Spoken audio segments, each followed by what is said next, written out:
Santa Rosa, buenas nuevas en tu vida.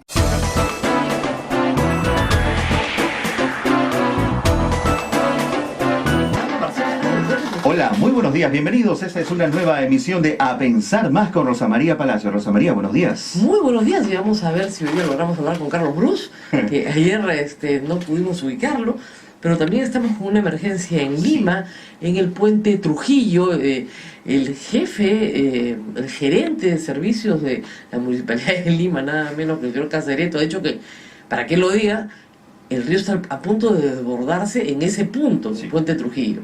Y vamos a entrar en comunicación en un instante con Fernando Marcelo desde ese punto, justamente para que nos diga cuál es la situación. Pero a todos los que están en la zona, obviamente, pues tomar las providencias del caso. Si ya, como dicen, guerra avisada no mata gente. Correcto. ¿No? Hay que moverse de ahí, ¿no es cierto? Y salir lo más rápido que se pueda de esa zona, y a los que tienen, digamos, casas en las zonas, tratar de apuntalar con bolsa de arena toda la cuadra, todo el barrio para... En un primer despacho hoy por la mañana aquí en la radio, el señor Casareto había informado de que esta situación podría en estos momentos verse más complicada en la zona de San Martín de Porres, donde hay viviendas que están a la ribera del río, ¿no? Ese es el problema, Sí. cuando estás muy cerca a la ribera, si ya sabes, ¿no es cierto? Pues hay que hacer las cosas que hay que hacer. Claro. ¿Cierto? Por ejemplo, ¿qué hizo Francisco Pizarro? Fundó la ciudad bien en alto, pues, ¿no? Entonces uno se para, mira el río está bien abajo, ¿no? Sí. O sea, acá no sube el río, pero estamos a media cuadra del río. Estamos sentados en este momento, yo y Ismael, aunque usted no lo crea, a media cuadra del río Rímac. Ni siquiera una cuadra completa. Porque cruzamos aquí nomás la pistita, Ya estamos ahí. ahí está el Parque Chaugáraga, pero abajo están los rieles del tren y ahí está el río. Pero estamos muy, muy cerca. Salimos a la puerta y lo escuchamos. Sí, y lo vemos, Y lo vemos, ¿no? Entonces, pero es evidente que estamos tan alto respecto al cauce del río que simplemente no va a pasar nada. Pero si usted se ubicó en la parte baja, ¿no es cierto?, del cauce de un río, si simplemente eso viene mal, o sea que hay que ponerse a salvo pronto. Hay muchas provincias que están sufriendo todavía lluvias y lo van a seguir haciendo. En Lima la temperatura como que ha amainado, como ese calor brutal que hubo hace una semana ha bajado, ya se puede dormir, aunque cada día salimos sin comer ropa a la calle, pero ya se puede dormir un poco mejor, ¿no es cierto? Pero de todas maneras estamos en pleno verano, estamos en febrero y es evidente que va a seguir lloviendo. Donde también está lloviendo es en la cabeza de Alejandro Toledo. Hoy día se decide lo que se ha anunciado durante el día finalmente, la audiencia para ver si le dan o no, pues entonces así, 18 meses de prisión preventiva, que está cantado, que el juez por supuesto que se la va a dar, ¿no? Y van a ordenar luego, ¿no es cierto?, su orden de captura internacional a través de la Interpol. Ahí es donde el presidente Toledo tiene que tomar la decisión de esconderse, ¿no es cierto?, o regresar, ¿no? Si tiene un abogado inteligente le va a decir regresa, porque si no te van a acusar, apenas te chapen, de haber evadido la acción de la justicia. Eso, ¿cuáles son las acciones que debería tomar el presidente Alejandro Toledo y cuáles no debería, pero probablemente las tome?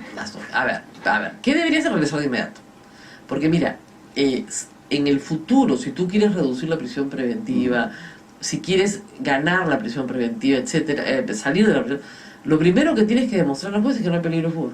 Claro. Si hay peligro de fuga, jamás te van a quitar la prisión preventiva, ¿no? Entonces, en fin, estoy viendo que está la señora Carpe escribiendo, no, todavía no. Pero nos vamos a dónde, al puente Trujillo con Fernando Marcelo, para que nos dé inmediatamente información sobre el tema. Adelante, Fernando. Gracias, efectivamente, Rosa María, nos encontramos aquí en el puente Trujillo, donde existe gran preocupación por el considerable incremento que ha tenido el río Rímac. Para ello estamos con el subgerente de Defensa Civil, Mario Casareto, quien nos va a explicar más a detalle qué es lo que está sucediendo. Doctor Mario Casareto, ¿cómo días? Mario Casareto, sí, efectivamente, pues acá estamos de manera preventiva, tratando de alguna manera de estar alertas a fin de poder comunicar a través de su medio de comunicación tan importante a los pobladores que están en la zona de Lima, Huacarán, Morales Duárez, San Martín de Porres, Callao, que usted sabe que a partir del puente del Ejército el río ya se convierte en más angosto. El caudal que estamos viendo acá debe ser mucho más alto en esa zona sobre todo a fin de que se recomiende a los pobladores que están en la ribera del río, luego de la experiencia vivida o vista a través de los medios en Huancavelica, cuando se cae un hotel, las viviendas que tenemos nosotros en esta ribera son precarias y de alguna manera pues van a originar alguna situación de riesgo. La recomendación es ponerse a buen recaudo, salvaguardar la integridad física de los niños, de los adultos mayores que son más difíciles de poderlos hacer evacuar, simplemente estar en estado de alerta permanente ante esta crecida del río, producto de los huaicos del día de ayer. En la Municipalidad de Lima se podría gestionar algún tipo de reubicación para las familias que se encuentran en alto riesgo por el tema de los huaicos. Mire, la situación de la reubicación tiene que comenzar en primer lugar por los gobiernos locales, llámese el RIMA, llámese San Martín de Porres, el gobierno provincial del Callao, la municipalidad provincial, el gobierno regional, a fin de ver de repente un plan estratégico donde puede haber una reubicación en conjunto y liberar pues todas las riberas de este tipo de viviendas pues que normalmente siempre nos originan un riesgo. Efectivamente. Ahora, hay preocupación por el tema de que quizás podría, bueno, hay una preocupación por el tema de que podría quizás pasar algunos centímetros por debajo y llegar a Villeto. Entonces, ¿es posible? ¿Podría? Mire, todo es posible con la naturaleza. Nosotros siempre, yo personalmente digo, no podemos estar pronosticando una situación de baja o alta cuando no sabemos de qué forma se va a manifestar la naturaleza, y eso lo hemos podido ver en el Loro, en donde hemos visto prácticamente la levantada de un puente, la fuerza del río ha sido incalculable. ¿Cómo poderle decir si se sale o no se sale cuando la naturaleza no te avisa lo que puede suceder, ¿no? Efectivamente. Rosa María, no sé si tengas alguna pregunta para el doctor Casareto ahí en el estudio. No, bueno, nada más de preguntarle a quién corresponde el puente Bailey que se instaló anoche. Rosa María le pregunta a quién corresponde el puente Bailey instalado ayer en la noche. El puente Bailey, a ver, yo le voy a responder lo que más o menos he podido entender dentro de lo que hemos podido estar observando. El puente Bailey es una compra de aproximadamente 300 puentes Bailey que compró el gobierno anterior y se encuentran depositados en un local en Ancón.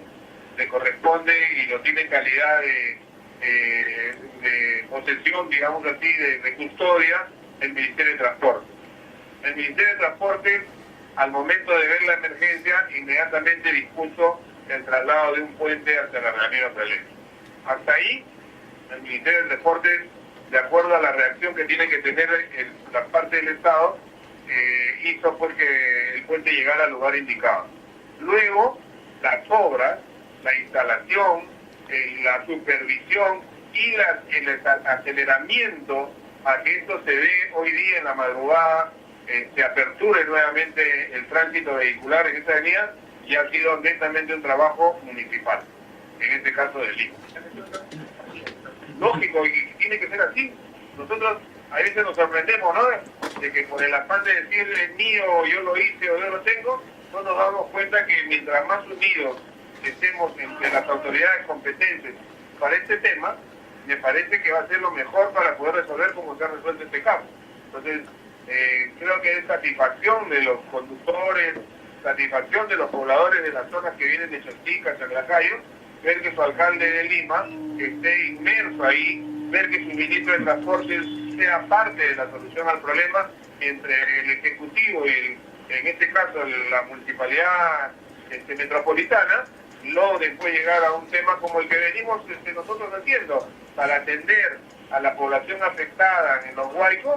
Hay una plataforma de defensa civil donde actúan todas las instituciones, Ministerio de Vivienda, SEDAPAL, Ministerio de Transporte, Comando Conjunto de las Fuerzas Armadas, Policía Nacional, Cuerpo de Bomberos, todos somos parte de defensa civil. Creo que mientras que mantengamos esa unidad, vamos a lograr los objetivos que hoy se están logrando, ¿no? Muchísimas gracias. Rosa María, para la red informativa, para la red de SON, hemos estado con Mario Casareto, subgerente de Defensa Civil. Adelante, contigo en estudios. Muy bien, muchísimas gracias, esperando a que las recomendaciones sean escuchadas por nuestros oyentes y aclarando que efectivamente, acá está el aviso bien grande del Ministerio de Transportes y Comunicaciones, el puente es del Ministerio de Transportes y Comunicaciones. Se ha entregado en afectación en uso, préstamo mientras se construye el puente definitivo, que va a demorar un año por lo menos, Y ese puente tiene una gran ventaja. ¿Por qué se compran puentes Bailey y se guardan en un almacén? Porque se pueden ensamblar muy rápidamente y transportar muy rápidamente por todo el Perú.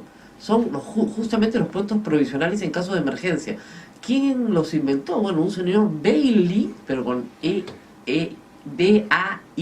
B-A-I-L-E-Y.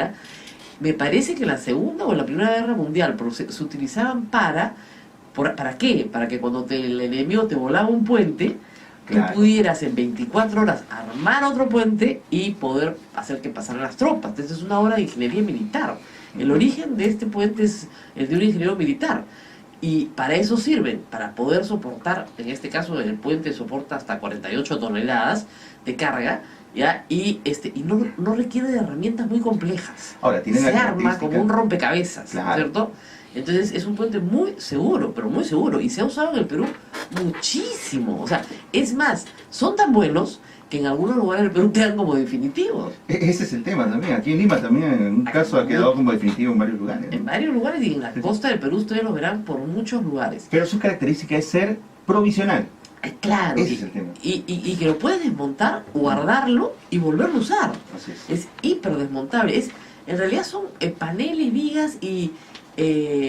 ¿cómo les explico? Es como armar un mecano, un Lego, un Lego, algo así, ¿no es cierto? Entonces, eso es lo que, como usted era niño, armaba pues es puentecito, así, ¿ya? Se arma muy fácilmente, no tiene nada de complejo, la verdad. Y fue una solución de guerra, imagínense ustedes, que obviamente pasaba el enemigo, volaba el puente, ¿no? Y aislaba al adversario al otro lado del río. Bueno, venían, instalaban el puente Bailey y pasaban las tropas. Así que creo que es la Segunda Guerra Mundial. Y esta tecnología se ha traído, pues, por supuesto, al Perú y a todas partes del mundo para este tipo de emergencias. Ahora, lo que no está bien es que a las 11 de la noche se presente el señor Luis Castañeda Locio y dice: he servido a mi pueblo, gracias, gracias Perú. No, bueno, está muy bien, efectivamente. La Municipalidad de Lima tiene que controlar el tránsito en la Ramiro Prealé. Esa es su tarea, ¿no? Finalmente, esta vía está bajo concesión, además, ni siquiera de la Municipalidad de Lima, sino está bajo concesión de Rutas de Lima, que es de Odebrecht. O sea, agárrate Catalina, para que vean lo complicado que es el tema. Que ahora Odebrecht ha vendido la mayoría de su participación a un fondo de inversión canadiense, por si acaso, no es de Brasil, no es de Odebrecht, como decía el pobrecito de Víctor Andrés García Belaúnde. Brookfield es un fondo que tiene más de 100 años en el mundo, que se originó en el Brasil hace 100 años, pero es canadiense, americano, y tiene pues inversionistas institucionales como sindicatos, etcétera, del mundo entero. Bueno, ese fondo ha comprado el 51% de Rutas de Lima. Rutas de Lima, concesionaria de la obra, es la que tiene que darle mantenimiento a toda la Ramiro Prealé y a la prolongación de la Ramiro Prealé, y es la que ha armado en 48 horas el puente Bailey, que, reitero, tiene el ministerio en stock. ¿Por qué el ministerio tiene puentes Bailey en stock?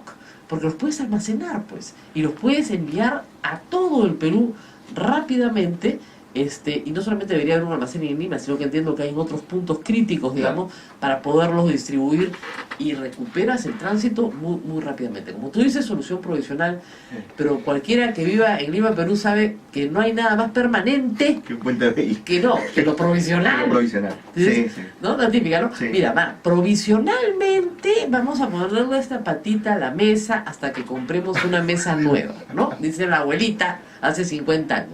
¿Cómo se ríe acá? La mesa sigue ahí, o sea, nadie la movió, ¿ok? Ahora, hoy día tenemos una alerta de tsunami bien preocupante, alerta roja. Esta es la más crítica de tsunami. ¿Puedes leerla, por favor? No, incremento de caudal en los ríos de la zona centro. Nivel 4, Rosa María, que es el nivel más alto. Sea extremadamente precavido, nos advierte Senami, en los ríos Chancay, Guaral, en Chillón, en el Rímac. Ojo, ya lo habían advertido desde ayer, porque este reporte es de ayer. Lurín y Mala, el caudal máximo podría llegar a 98.93 metros cúbicos en el río Rímac, cuando el promedio es de 57. Claro. Entonces, ojo, hay que tener muchísimo, de verdad, muchísimo cuidado, pero muchísimo cuidado, con cuando usted se acerque, Ujú. ¿no? Ay, vamos a ver el río, a ver cómo creció. No. Lejos. Y menos con niños, ¿ah? ¿Tú has visto llevan a los niños? A ver el río. Vamos a ver el río, qué grande está. Qué chocolate está el río, ¿no? Qué grande está. Señora, no lleve a los niños a ver eso, ¿ok? Muy bien, vámonos a la pausa y regresamos con mucho más. Volvemos. La mañana 18 minutos, esto es A Pensar Más con Rosa María Palacios en las emisoras de la Sociedad Dominica de Medios de Comunicación que integra a Radio Santo Domingo Chimbote, Radio Santa Rosa en Lima, Radio San Martín Arequipa, Radio Veritas RTV Cusco y también a nuestros hermanos de Radio Cepagua Ucayali, Radio Quillabamba La Convención y Radio Madre de Dios en Puerto Maldonado. Rosa María. Bueno, y estamos en comunicación con el congresista Carlos Brus, un hombre que ha sido protagónico en la política peruana desde el año 2000 y tiene, por supuesto, mucho que compartir con nosotros el día de hoy. Congresista, muy buenos días. Buenos días, Rosa María, ¿cómo estás?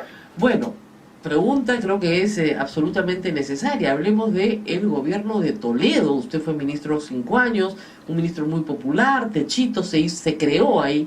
¿Qué piensa cuando está viendo esto? O sea, hay algunos de los que han participado en el gobierno que han dicho, no, ese no fue un gobierno cleptocrático, este ha sido el gobierno de Alejandro Toledo, donde Alejandro Toledo, él por él, pidió una coima y punto. ¿Esa es la explicación más clara para usted? Mira, Rosa María, cuando miro para atrás en función a las noticias que salen hoy, me parece estar visualizando un gobierno totalmente distinto del que yo participé.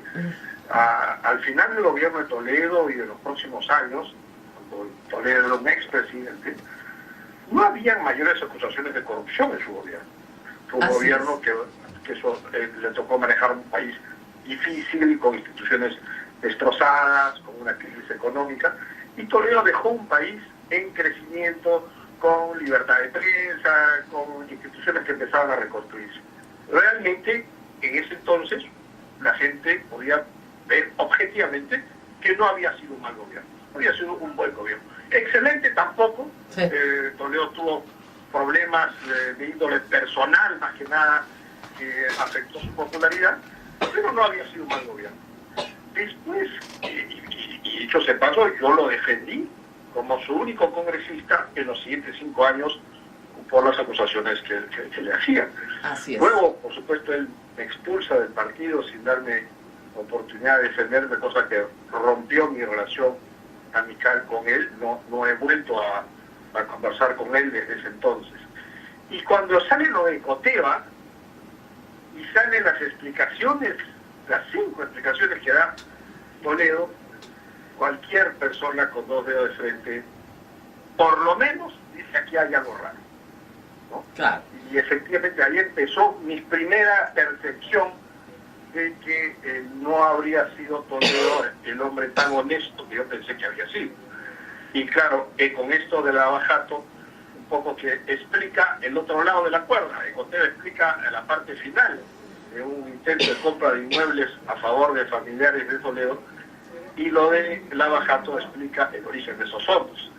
Es como que termina de cerrarse el círculo y termina de comprobarse lo que para colaboradores de Alejandro Toledo significa una gran decepción de alguien que arriesgó la vida para restaurar la democracia en el Perú. Nadie arriesga la vida por plata, porque que tiene la plata y te matan, pero que terminó cayendo. ¿Qué le pasó? ¿Qué cree usted que lo conoció y que sabe que al principio no había sido su interés, pero al final sí? ¿Qué fue lo que le pasó? ¿Lo tentaron? ¿Se tentó? ¿Se dejó seducir por el dinero y por el poder? No lo sé. Es verdad que mirando hacia atrás, las primeras acusaciones que hubieron de cosas medias raras en el gobierno, que no sé si tú te acuerdas, eran de estas empresas offshore. Claro, Blue Bay, ¿no? Así es. Estaban involucrados ahí, bueno, aparte de este señor Almeida, que terminó preso, estaba el nombre de Giancarlo ahí dando vueltas. Así es. Luego, en el caso de Coteva, ¿quién estaba en medio de estas operaciones de compra de inmuebles? La mamá de la señora Giancarlo. Yo, por supuesto, no voy a ser tan cobarde de decirle que la mujer tuvo toda la culpa. Claro. Eso de ninguna manera, porque los seres humanos tomamos nuestras decisiones libremente. Pero ahí hay como una posible explicación de un poco de quién se encargaba de las finanzas de ese matrimonio, ¿no? Ahora, había sí, hay que recordarlo, una desesperación por sacar esta bendita carretera interoceánica. A tal punto que fue apenas instalado el gobierno Toledo, hubieron manifestaciones, ¿se acuerdan? Que iba a pasar por aquí, que iba a pasar por allá, Puno se levantaba contra el Cusco, Apurímac protestaba, y luego, hacia el final de su mandato, era como la varita mágica con la cual iba a levantar su popularidad. Eso es el programa que después se llamó Juntos. Con eso creía el FIM, por lo menos, o Alejandro Toledo también, que iban a levantar la popularidad. Y no fue así, pero sí hubo un apuro por sacar esta carretera. Así es, pero también, si no recuerdo bien, había un consenso político nacional a favor de esa carretera. Todo el mundo opinaba a favor de la famosa carretera interoceánica. En el Congreso se aprobaban leyes por unanimidad, declarando el interés nacional. Y dentro del gobierno, es verdad, todo el mundo decía, oye, hay que dejar una obra emblemática, como la marginal de la UNDE, en fin, el sajón del Tucán, había que dejar una obra que explicara el gobierno, y de pronto, como había consenso político a favor de la interoceánica, se crea toda esta corriente a favor de esa obra. Y claro, ahí es donde algunos se aprovecharon de este clima de consenso para hacer lo que le dan la gana. Claro, esa puede ser una explicación, pero sí había un deseo del gobierno de dejar esta obra emblemática, ¿no?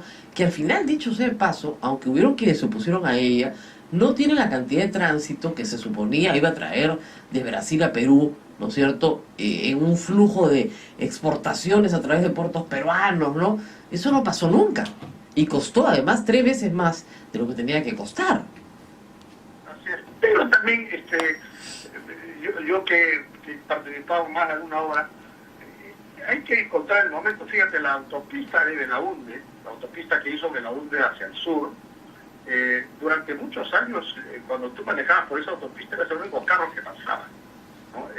Hoy en día esa autopista se queda corta. O sea, que es cuestión de qué momento se evalúa esa obra.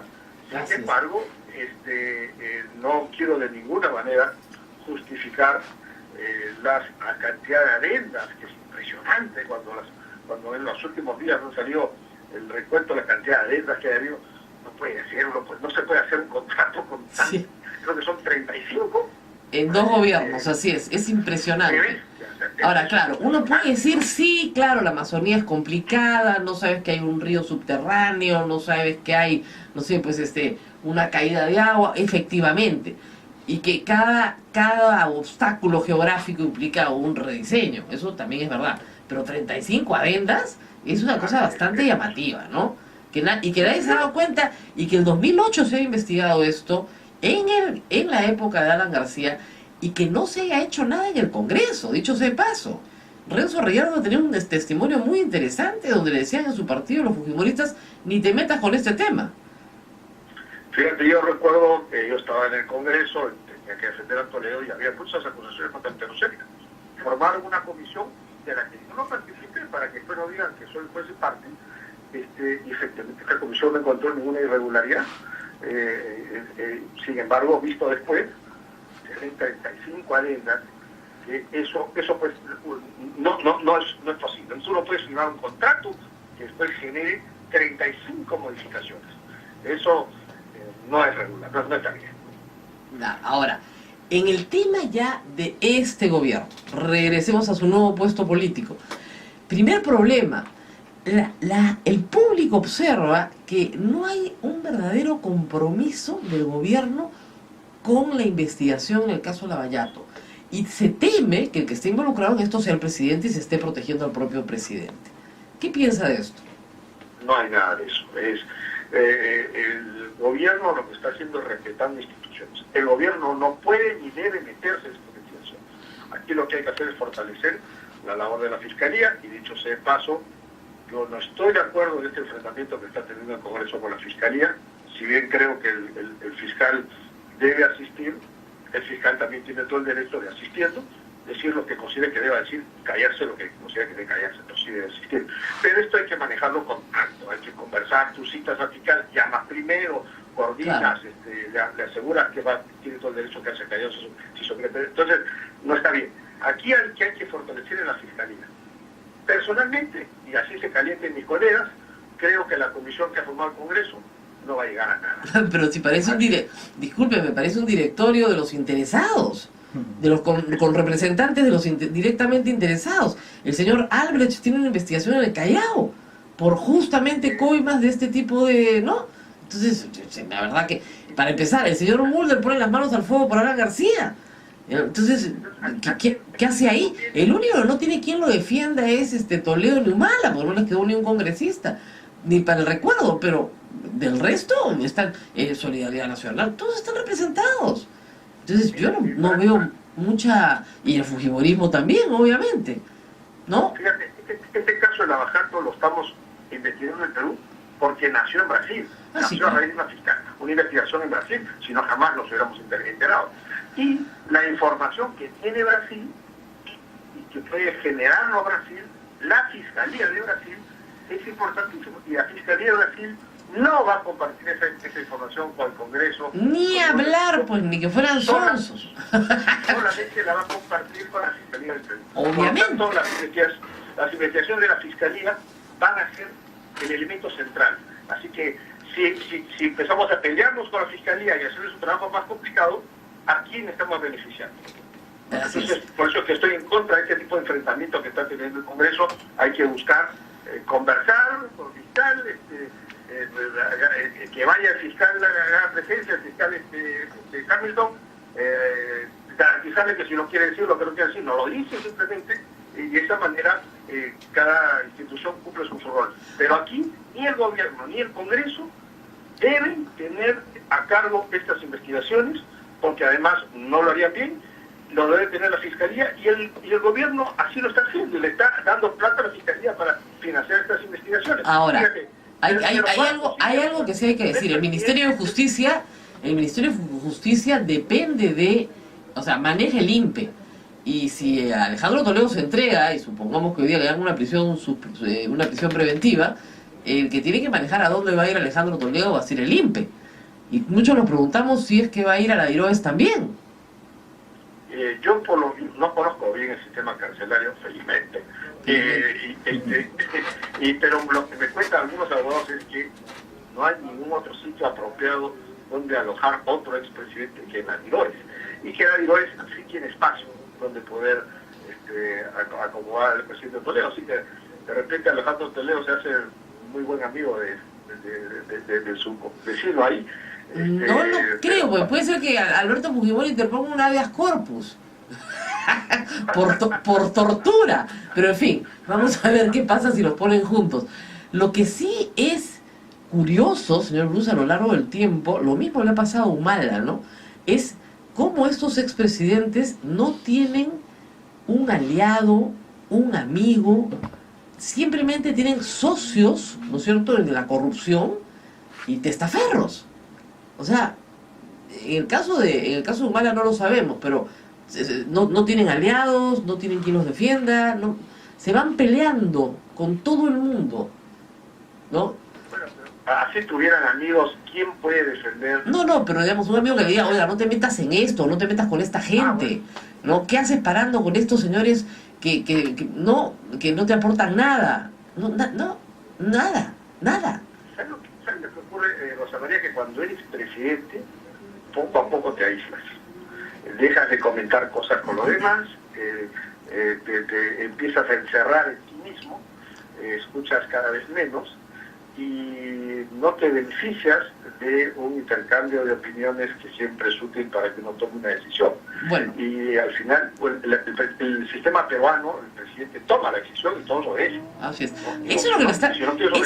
A ver, esa es la queja que ustedes tienen sobre el PPK ahora, que no tiene una buena coordinación con el Congreso, con sus congresistas. No, nosotros nos reunimos con Pedro Pablo cada 15 días y es reuniones muy fructíferas. Él escucha efectivamente. Ahora, por supuesto, él tiene que tomar decisión. Nadie puede sustituir al presidente en ese sentido. pero se escuchan. Y creo, y aquí aprovecho para decir, que un cambio de gabinete no arregla nada. Yo estoy de acuerdo con usted, porque ayer el rumor era fuertísimo, que se iba a Zavala. Eso te da que una semana Sí. de nuevo de dudas y de nuevo lo mismo, eso no cambia nada. Hay una serie de cosas que hay que hacer.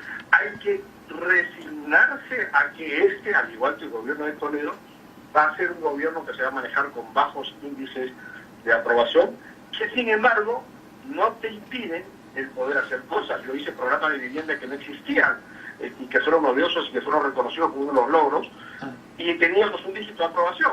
O sea, tú puedes hacer cosas o Claro, pero lo que no se puede hacer, y en y eso creo que discrepamos, congresista Bruce, políticamente se tiene que hacer algo frente a un Congreso que te deroga normas o que te vota ministros. ¿Ya? Y lo que ustedes están haciendo frente a eso, por lo menos en público, es nada. La defensa de Kuczynski, de su ministro de Educación, el más popular de su gobierno, fue un desastre. Es más bien, lo abandonó, lo dejó para que simplemente lo censuraran. Y esa es la razón en parte de la caída de diciembre a enero, porque lo que ha visto todo el Perú es un presidente débil, cogobernando con la voluntad de la señora Keiko Fujimori. Y nosotros no votamos por Keiko Fujimori. El Perú votó para que sea presidente el señor Pedro Pablo Kuczynski. ¿Y no cree que fue un error no defender al ministro? Yo no estoy de acuerdo con que no lo haya defendido y que lo haya dejado caer. Pudo haber hecho la cuestión de confianza y no la hizo. Ahí lo dejó caer. Eso era llegar a las cosas extremos a pocos meses de iniciar un gobierno. Lo que sí es verdad es que una mayoría aplastante hizo valerse la cantidad de votos que tenía para sacar un ministro. Y eso le pasó factura a toda la clase política, no solamente a Pedro Pablo Kuczynski. Yo sé, pero el que más... A todos. Sí, porque pero... el pueblo dijo, oye, a ustedes los censura a todos, porque todos son capaces de ponerse de acuerdo, se pelean por un ministro y mientras tanto yo estoy sin mejorar mi calidad de vida. Y empezó el bajón de todos. Claro, pero el que más se ha perjudicado es el presidente. Porque si el presidente ahí iba a perder, es verdad, probablemente iba a perder a su primer ministro y lo tenía que poner de ministro de Educación y a Saavedra de primer ministro. Pero si hubiera tenido los pantalones de hacer eso, lo hubieran respetado políticamente. Políticamente. No están haciendo política, se han dedicado a la tecnocracia. Y el otro día Martín Tanaka decía que la tecnocracia ha muerto en el Perú, que hay que hacer política. Podríamos especular sobre eso. Yo sí creo que era llegar a situaciones extremas desde el recién iniciado del gobierno. Sin embargo, los ministros son fusibles. El único que es permanente es el presidente. Pero parece que no va a ser permanente, congresista, a como vamos. No va a ser permanente, pues. Imagínese usted... es que le pongo el escenario que se lo he puesto al presidente desde el primer día. En 6 meses al presidente lo involucran en Lavallato, de cualquier manera, aunque sea absolutamente inocente, y su popularidad cae a 7, 8, 5%, como la cayó con Toledo con Saraí, y está todo el país hablando de vacancia. Entonces, ¿y quién lo va a defender? Toledo tenía un número de congresistas que podían defenderlo. Kuczynski no tiene una masa crítica para que lo defienda. Ese es el problema. Entonces, yo creo que no se dan cuenta de que si no se ponen fuertes desde el primer día, aun cuando no tengan el número de congresistas necesarios, el que va a terminar vacado es el presidente, no el Congreso cerrado. Y no entiendo, creo que se van a dar cuenta cuando ya el tren los atropelle. Pues. No hay nada que hacer. Creo que hoy hay una percepción mucho más afianzada de la gente, de que un cambio abrupto en un régimen democrático no arregla las cosas. Eso es algo que no se tenía muy claro en el caso de Toledo y siempre estuvo pendiente ahí el periodo de vacancia. Y tenían 40 congresistas. Ustedes son 17. Aún así, en el escenario de Toledo, donde habíamos tenido un presidente que reconoció por fax y todo demás, sí, era una eventualidad que podía considerarse. Hoy en día creo que es algo que lo planteo. Está mucho más cercano que con Toledo, porque tienen mucho menos congresistas. Y además es un tema de mayorías. Lo único que le falta, o sea, fíjense, los apristas más los fujimoristas ahorita, y con un poquito más, lo hemos visto en últimas votaciones, pueden llegar fácilmente a 80. Le faltan 10 votos. 10, 8 votos. El planteamiento en sí de una vacancia no es popular. Mire, eso le pasa factura a quien gana. no lo sea. Yo veo a un sector de la izquierda dividida que podría irse perfectamente con el tema de la vacancia. Yo veo a Marco Arana perfectamente convencido de la vacancia para ganarle, digamos, el vivo, como se dice, a Verónica Mendoza.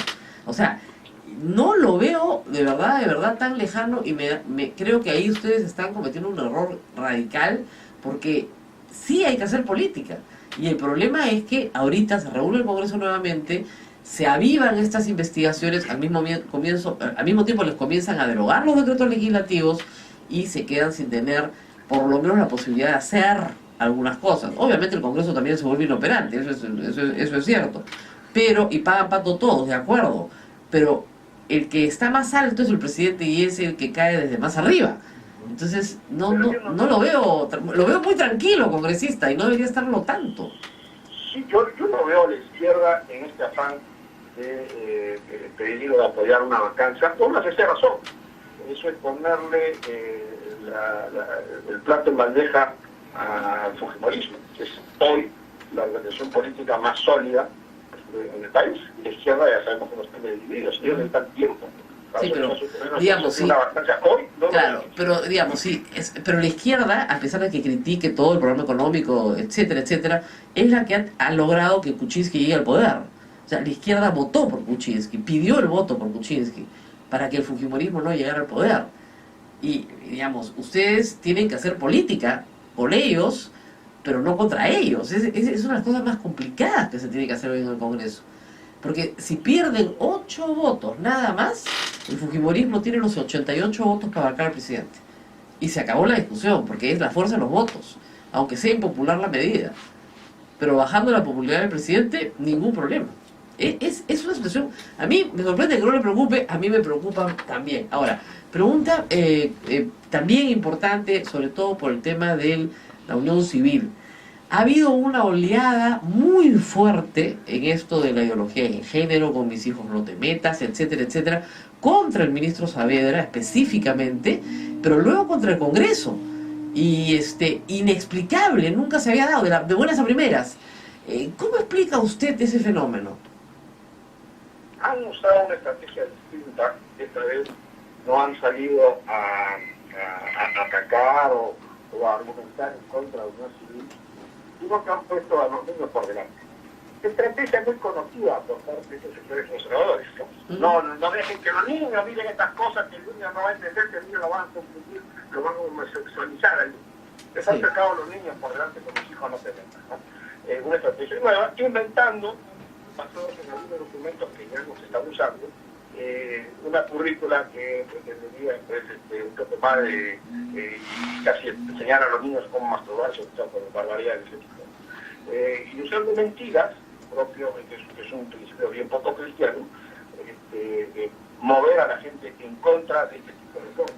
Lo que pasa con estos sectores es que no les perdonan al gobierno que mediante decretos legislativos, donde se le delega facultades para que el gobierno tipifique mejor algunos crímenes, se haya explicitado, en el caso de crímenes de odio, que la orientación sexual y la identidad de género es también una tipificación para cuando se comete un crimen de odio, es decir, agrede a alguien por odio como es. Y tampoco les ha gustado que se meta orientación sexual y identidad de género cuando se habla del delito de incitación a la discriminación, donde es obvio que uno de los grupos que son discriminados y a quienes incita a ser discriminados es el de los gays, lesbianas, transexuales y bisexuales. Entonces, al gobierno haber aprobado esto, no les ha gustado en absoluto, y eso ha servido para alentarlos a hacer este tipo de campaña de prestigio usando la mentira como medio.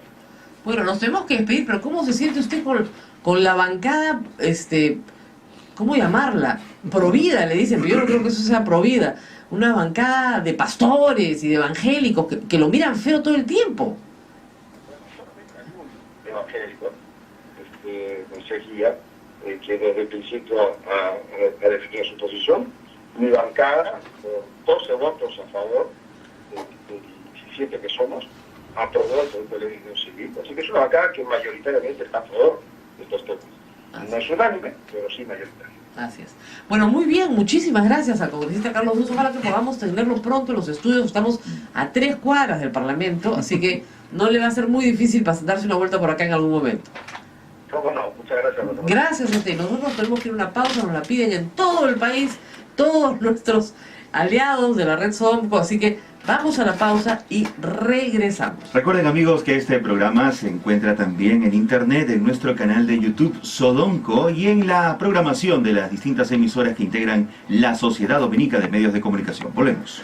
Esto es A Pensar Más con Rosa María Palacios en las emisoras de la Sociedad Dominica de Medios de Comunicación. Rosa María. Acá sale un tuit del fiscal de la Nación, Pablo Sánchez, que dice: actuamos con cuidado, profesionalismo y cuidando los elementos de prueba.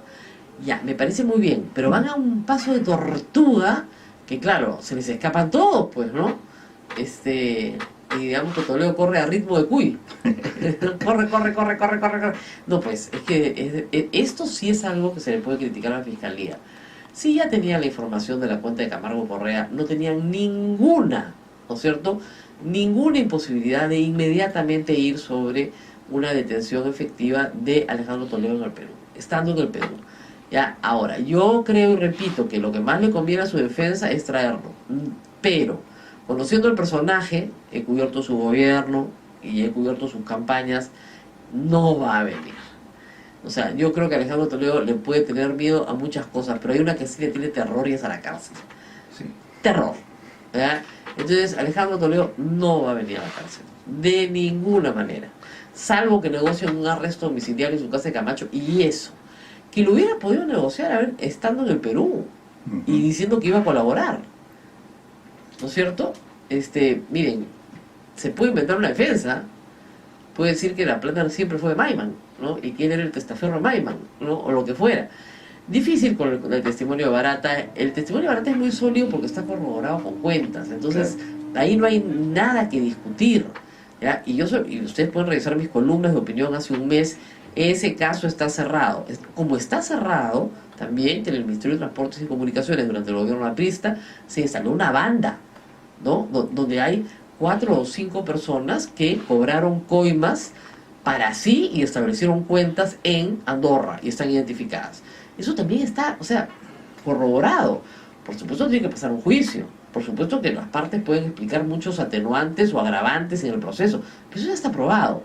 Entonces, ¿qué es lo que hay que probar ahora? ¿Para quién trabajaba la banda criminal del Ministerio de Transportes y Comunicaciones? Porque es imposible creer que de las 35 adendas, creo que 8 se aprobaron en el gobierno de Toledo y 20 y tantas en el gobierno de García, o del Metro de Lima, o de cuántas otras cosas más. De lo que no se habla mucho, por cierto, también, ¿eh? ¿Qué cosa? ¿Del Metro de Lima? No, del tema del gobierno, del gobierno aprista. Pero claro. Entonces, a mí no me van a decir que, y de eso vamos a hablar en este momento, estos personajes que están hoy detenidos son el final de la cadena de corrupción. No, pues eso no se lo cree nadie. ¿No es cierto? El señor Cuba no es el viceministro Cuba no es el último que cobró. No. Estamos en comunicación con el ex congresista Renzo Reyardo, justamente para hablar de una investigación que ayer salió a la luz, la recordó Fernando Vivas en El Comercio, muy interesante, que se hace sobre la interoceánica en el gobierno de justamente Alan García. Él perteneció a esta comisión que hizo una investigación sobre el costo de esta carretera tan grande, ¿no es cierto?, que costaba 8 y terminó costando 2.000, ¿no es cierto?, 800 a 2.000, y estamos justamente con él en la línea telefónica. Señor Reyardo, muy buenos días. Hola Rosa María, ¿cómo estás? Qué gusto escucharte. Bueno, en ese entonces usted pertenecía a la bancada del Fujimorismo, y lo que usted ha relatado es que la misma bancada le dijo que mejor no insistiera demasiado en el tema de una investigación contra Odebrecht. ¿Qué fue lo que pasó? Sí, y en esos términos, ¿no? En esos términos, digamos, en comunicaciones, conversaciones informales, fuera de, digamos, de temas oficiales, ¿no? No lo puedo precisar porque no recuerdo detalles, pero sí había cierta preferencia para no entrar a fondo en el tema. Sin embargo, eso a mí no me limitó en la investigación y, por supuesto, fui hasta donde pude llegar, porque sin duda esta comisión fue creada por el Pleno del Congreso para emitir un informe en 60 días, informe que nunca se emitió en su plazo, y que después de un mes, los congresistas que quedaron en la comisión, yo renuncié el último día cuando ya la comisión no tenía por qué seguir investigando, ya que el Pleno nos lo tomó por un periodo, cuando lo que tenía que haber hecho Margarita Zuccari, presidenta de ese grupo de trabajo en su oportunidad, era pedir un informe preliminar o plantear un informe preliminar para pedir ampliación de plazo, que era lo que correspondía, porque había muchísimas irregularidades que nosotros, y básicamente quien te habla, fue detectando, y eso generó pues una serie de dudas y suspicacias. Para hacer un poco de memoria, esta comisión se forma en 2008, ¿no es cierto? Sí, exacto. Muy bien. ¿Ya la carretera interoceánica había concluido o estaba por concluir? Sí, no, ya estaba, digamos, el tramo inicial, ¿no? El que se inaugura en el periodo de Alejandro Toledo, okay. el tramo que costaba 800 millones de dólares, ese ya estaba terminado, o aparentemente se anunciaba que estaba terminado. Digo aparentemente porque después se fue descubriendo que había muchísimas obras inconclusas, y las que estaban terminadas estaban en muy mal estado, tenían grietas a lo largo de los kilómetros de la carretera, y eso también lo fuimos descubriendo en la investigación, había ofrecimiento de poner un determinado tipo de asfalto, y lo que habían puesto era algo inferior, que representaba millones de dólares de diferencia, y nada de eso se puso finalmente en este informe que emitieron los congresistas que quedaron en esa comisión, que ya no tenía vigencia, y que presentaron ese informe. Ahora, esos congresistas, culminado sus funciones, ¿no? Es muy extraño, porque esos congresistas no pertenecían al partido de Alejandro Toledo, o sea, no había nadie del partido Perú Posible en esa comisión.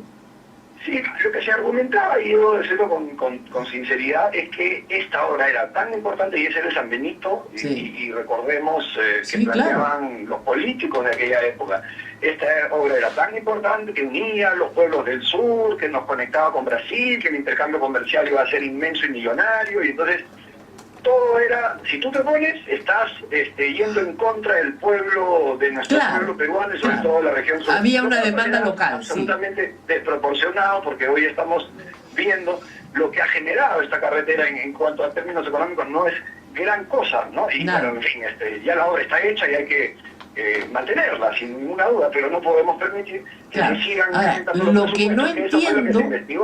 que no entiendo es por qué el 2008, como dice usted, le expidieron un certificado de buena conducta a Odebrecht, el Congreso aprista, mayoritariamente aprista, salvo que hayan decidido, junto con el fujimorismo, decir, no, con Odebrecht no nos metemos porque estamos haciendo negocios con Odebrecht. Todo es probable, Rosa María, y hoy eso, digamos, toma cierta importancia y relevancia después de todo lo que estamos viendo, como operó Odebrecht, no solamente en Lima, no solamente en el país entero, a través de distintas instancias de gobierno, sino también en la región. Vemos los escándalos que se están generando en Colombia, en Chile, pero digamos, en Panamá. Todos sabíamos, como dice el artículo, que Odebrecht tenía pésima reputación. Lo que no podíamos era probarla. Yo recuerdo una vez me hicieron una encuesta, la peor de las reputaciones, porque Odebrecht insistía en hacer obras que el Perú no necesitaba. Y no solamente eso, las promovía, ¿no es cierto? La Interoceánica Sur no estaba ni siquiera en el plan de desarrollo del país.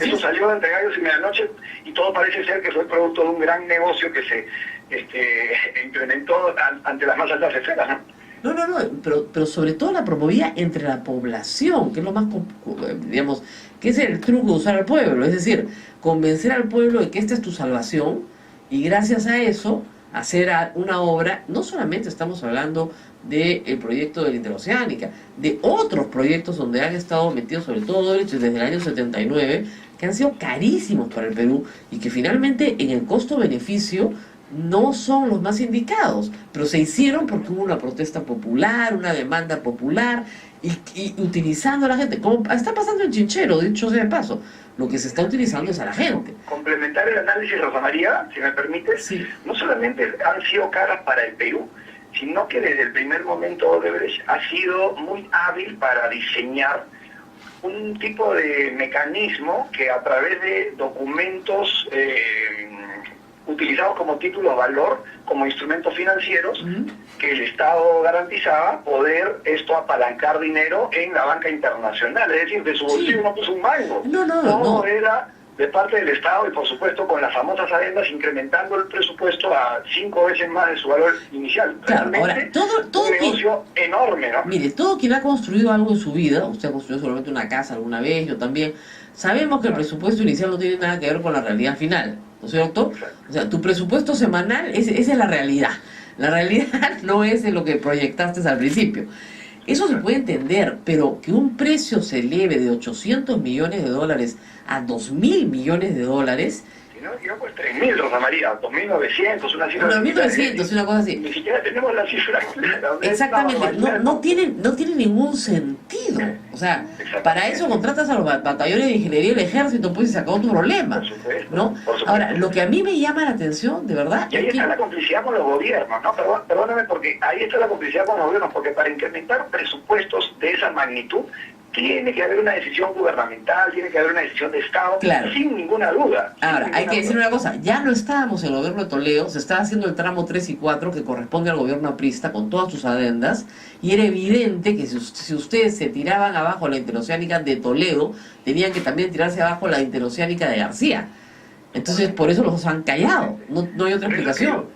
Por eso es que yo sostengo siempre que este era un certificado de buena conducta, y lo digo no porque yo creo o porque estoy especulando, lo digo porque en las propias sesiones, y cito básicamente la declaración de la ministra de Transportes y Comunicaciones de la época de García, la ministra Verónica Zavala, que ella planteó ante la comisión, y además lo utilizan en sus argumentos de defensa del informe los congresistas que presentaron el mismo en el Pleno del Congreso, diciendo pues la ministra que ella necesitaba una opinión del Congreso para, con esa opinión, poder ampliar el presupuesto de estos 500 millones de dólares que en ese momento nosotros estábamos encargados de investigar si eran o no viables poder desembolsarlos. Entonces, sin ninguna duda, necesitaban ellos ese certificado de buena conducta para poder finalmente otorgar ese gran monto que finalmente dio a manos de la empresa consorciada. Bueno, muchas gracias a Renzo Reyardo, ex congresista de la República, por hacer memoria de estos hechos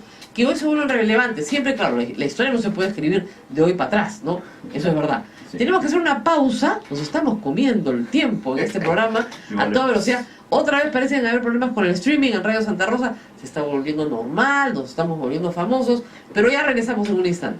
Eso es A Pensar Más con Rosa María Palacios. 59. Un día agitado, lleno de noticias. Solo quiero despedirme diciendo que en el Congreso, la Comisión Lavallato parece que no tiene nada que hacer. Han tenido sentados ayer, yo a las 7 de la noche seguía viendo a Ricardo Uceda y a Augusto Álvarez, que habían estado sentados a las 3. ¿No? Una falta de respeto absoluta a los citados, etcétera, que no tienen absolutamente nada que ver con Odebrecht, ¿no? Consiguieron un auspicio publicitario y en dinero para un concurso de prensa. Vamos a vincular los vínculos, me parece con Toledo. Vamos a vincular a los periodistas con Odebrecht. Es absurdo, no tiene ningún sentido, pero bueno, parece que Heriberto Benítez va a ser el defensor de Toledo. Eso también me llamó mucho la atención. Eso hace bien gracioso, sí. La verdad. Claro, porque habían puesto un abogado muy jovencito, muy calichín, ¿no?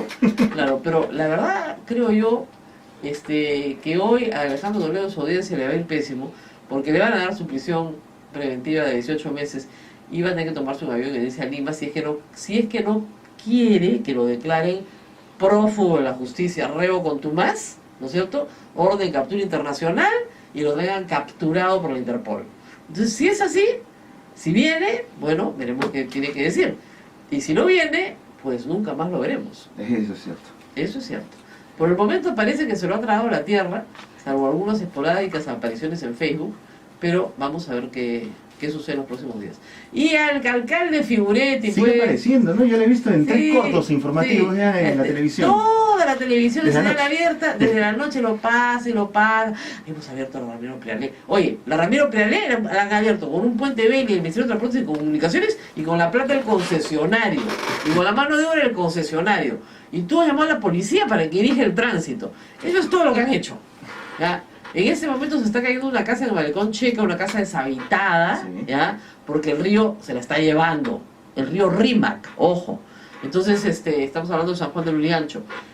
Si están cerca del río, salgan de ahí, alerta roja de tsunami, estamos todos advertidos. Así Muy es. bien, nos Hasta despedimos. mañana. Nos vemos. Hasta mañana. Nos vemos.